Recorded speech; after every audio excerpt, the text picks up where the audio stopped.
mendacious. Mendacious. This is an adjective which means dishonest or not truthful. mendacious කියලා කියන්නේ සත්‍යවාදී නොවන, අවංක නොවන කියන අර්ථය ලබා දෙන නාම විශේෂණ පදයක්. I will give you some example sentences.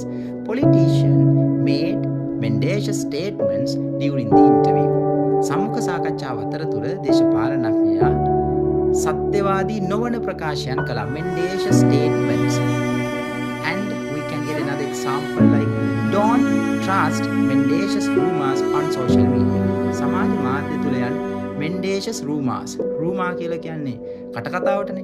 එහෙනම් සත්‍යවාදී නොවන අසත්‍ය වන rumors කටකතා පිළිගන්න එපා. And also we can say he lost his friends because of his mendacious behavior. ඊතර බොරු කියන්නේ ඒ පුරුද්ද නිසා, ඒ හැසිරීම නිසා ඔහුට ඔහුගේ යාළුවන් අහිමි වුණා. He lost his friends because of his mendacious behavior. So this adjective reminds us the importance of being honest.